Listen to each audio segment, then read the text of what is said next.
Welcome to our podcast, Cry, Laugh, Eat, Making Friends with Your Emotions. This is our second to last episode for the year 2023, and we are so grateful to you for joining us. My name is Ruth. And my name is Helen. Great to have you with us today. This week's episode is part 2 of our 3-part series of anger. Last week we started with a quote from our book, Making Friends with Your Emotions. And today's episode, we are focusing on the second part of that quote from anger. When we talk about anger, we're talking about healthy, assertive ways to express what you are thinking and feeling. The opposite to assertive anger is aggressive anger, which will always end up hurting you, yourself, or others, especially the people you love. If you feel that you struggle with anger regularly and consistently, we encourage you to seek professional help, which is there to support people and finding healthy ways to deal with the things that they're thinking and feeling. And today in part 2, Angus says to us, quote, "Don't deny me, just channel me." I'm going to say that again. Don't deny me, just channel me. So how can we channel anger? Today we're going to share with you a very effective but simple tool that will open the door for you to channel your anger. And we want you to remember that the purpose or goal of channeling anger is not to ignore your anger or to dismiss it or to suppress it, but channeling anger is about expressing it and managing it in ways that don't hurt you or others, especially those that you love. Channeling anger is an opportunity for you to change, for you to understand yourself better and others, and to grow. To help you grow from anger, this is the tool we're going to share with you. We call it the space. We like to think of the space as a quiet place within you where you can think about what really matters to you. It isn't new. It isn't created by Helen and Ruth. There are many versions of this. Where I learned about it was from a psychologist called Viktor Frankl, who has an amazing story if you look him up. He taught that between any situation that happens and how we respond to it, we can actually create a space. So are you saying, Helen, that if you are fuming before you hit the roof and explode, you can create a space? Oh boy. And that would be super hard, I think, but it's doable. It is doable. You can practice it, yeah. That's so true, Ruth. Viktor Frankl was talking about when we create space, we actually have the power to choose. But what mostly happens to us when a situation happens, it might be really annoying and trigger anger. And often we respond right in that moment and boom, we've gone straight to yelling, whatever it might be, that response in the heat of the emotion. Stop looking through my window. You should put the blinds down. I'm having a jolly good time looking. He says that there's power when we create space, and that power to choose comes in. You could ask yourself, are you actually choosing when you respond in the heat of that moment? That's more of a reaction, isn't it? That's true. We're reacting, we're not responding. In my world, respond means it's a little more intentional or it has some thought behind it. So he's saying to put some thought behind it before you explode. Yeah, and perfect. to create a space. That's it. As we've talked about, Ruth, we think of the space as a quiet place within us where we can think about what matters to us before we respond. Oh, be a very quiet, intense, huffing and puffing space. That's okay, because it doesn't mean just because we create space, it doesn't mean that we're suddenly cool, calm and collected.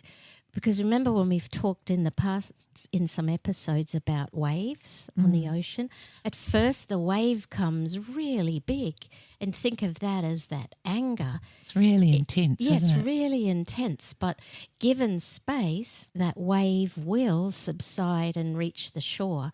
So will the emotion anger if we give it some space and not react in the heat of it. I love that because it's like we were talking about earlier, Helen. For the people who are visual learners, picture a remote control and the pause button. So you're actually pausing at the top of that wave, aren't you? Yeah. You're not panicking or reacting. You're just going to ride the intensity, like you put it on pause and you're going to create that space. And in that space, you can actually continue surfing that wave, to the shore. And let it subside. It sounds so peaceful. I really need more of the space in my life. And we all do, I feel. Inside all of us, there's an inner wisdom. And we might call it our soul, our spirit, the very heart of us. That's that place we want to get to, because there is calm. That's where we can gather our thoughts. That's where we can decide how we want to respond. And how do we decide? We're usually drawing on the things that matter most, the things we care about. So in that space, like you just mentioned, that's the quiet place. When you're huffing and puffing, it's not terribly peaceful at that point, is it? No. So we're going to suggest just a few simple things that you can do in that space to help you get to the quieter part of you. Is that correct? Absolutely. Yeah. And you can actually go online and find lots of things that you could do in that space. And to all of you listening out there, you can put whatever you like in that space. You might want to go and play the piano or sit in your room with your earphones on and listen to heavy metal or whatever it is that you need to create your space so that you have that moment to, like Helen said, ride the wave. And once the intensity of the anger, the fire and everything has reached a safe point, a point where you won't harm yourself by how you react or respond and won't hurt others, then you can come out of that or through it, can't you? Absolutely. So should we look at a few ways, just a few simple ways before you all start Googling what to put in that space? What do you do in your space, Helen? I like to go for a walk. Yeah, I like walking too. Yeah. It's a good thing. It's frantic walking, I might add. It lets out physical tension, because the thing that you're going to be feeling when you're angry is a lot of physical tension. Remember last week we talked about tight muscles, clenched fist, clenched jaw, heart beating fast. Remember watching a man on TV, a TV program, and he was angry constantly, but he'd get a bat and a ball and he'd whack the ball against the brick fence just to release the tension in his body. So I really like what you said about anger when that wave is really high. There's so much tension in the body, isn't there? Yet there is. We'll all have different ways. Sometimes I've paced a room and talked out loud. This is why I feel annoyed and I feel this and I feel that, but it helps me get... You need to pull your curtains. She looks scary, folks. A little bit nutty, but... Yeah, but I think that's great. Like for me sometimes, just speaking of the physical anger, I do housework. I get really frantic in my housework. I vacuum with tremendous vigour. And she's got no carpet left. In fact, your house doesn't have carpet, does it? That's right. So she wore it out with the vacuuming. Yeah, but whatever it is, you may need to release that tension with physical exercise or something. And then there's other things too, isn't there, Helen? Yeah, music's a great one too. Sometimes I like really peaceful music. Other times I'll pick an angry song, especially if I'm in the car. I turn it up really loud and I sing so loud it feels awesome. Also, I guess there are other forms, and everyone out there, I know you'd have different ways that you can fill that space. It might be deep breathing. It might just be taking time out for yourself in a different way. Whatever it is, you just need to create that space to bring it down. Any way that helps you release and express is really healthy. You're not hurting anyone. And you're not hurting yourself, No. which is important too. And these things we're talking about are beautiful self-care, that where you're taking care of yourself. It's true. And I guess moving from that into another aspect that we thought about, Helen and I, was the reflection by asking yourself just simple questions like, what's the message here? What's happening? What is anger communicating to you? Because sometimes there may be other causes, and there often is with anger. That's it. And when we were talking about my crazy little walking around the room, when I'm asking myself, what is this? Why do I feel so angry? Oh, I feel angry because, and it helps me get through the layers to, oh my goodness, it's actually that. All right, I know what to do with that. I just need to share it. Calmly. I love that, Helen, because that's really important. Often anger masks other things. Like you might not really be angry at the situation or that person. It might be childhood stuff deep down that you've never dealt with. It could be so many other things. That's so true. Anger can mask other feelings and emotions. You might be really sad. And that sadness is coming out. In different ways. And I just need to reiterate what Helen said earlier about counselling. If you're finding that perhaps there's repressed anger in there, which is anger that you're not really aware of, but it's there and it's been there for a large part of your life, then we encourage you strongly to go and seek help, professional help. Yes, that anger will be having an impact on you and your relationships. It's a good thing to talk it out, which moves us on to the third one, which is talking it out. That actually takes courage. Please know it isn't weak when you're struggling with something. Everyone on the planet has struggled with something. And I just thought of something too, Helen, which is great, and that is maybe you don't have anyone immediately there. It might be 3 a.m. that you've had a massive argument with your partner or something and you're fuming and you don't have anyone to talk it out with. But I like how Helen paces the room and just talks.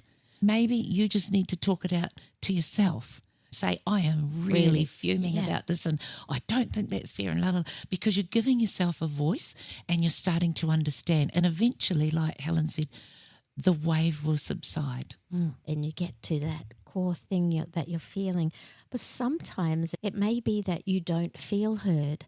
And sometimes that starts with ourselves. We don't let ourselves hear what we think and feel.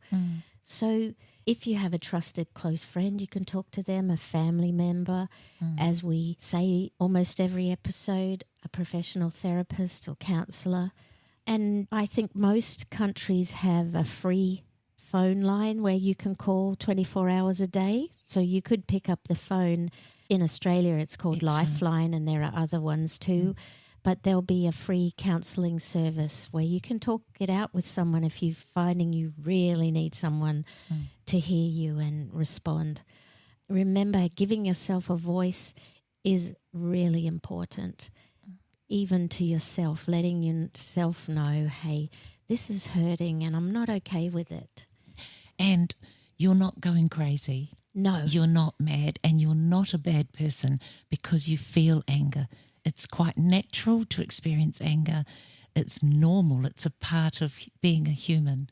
And that's where this idea of the space, talking it out, evaluating what you feel and expressing it in a helpful, non-crushing way, these things help anger not to build into becoming aggression and real struggles to manage that anger. If you do these simple things and other things that you learn, that's where anger doesn't get out of control and become something that dictates to you.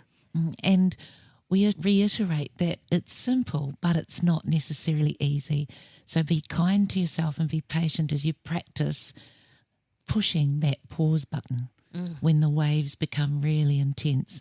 And if you want to know more about our work, we invite you to go on to our website, squugz.com, SQUGZ, squugz.com, and you can even send us an email and let us know your thoughts and feelings as well. We'd love to know a little bit more about you. Thanks for joining us today. It's been great to have you with us, and we really look forward to sharing our episode with you next week, our third part of anger and our last one for the year. Have a great week until then. Bye. Take care. Bye. An important... We've done this joke before. Important. I don't feel very important. Love that accent. So refined. Okay, so moving on now. Moving right along.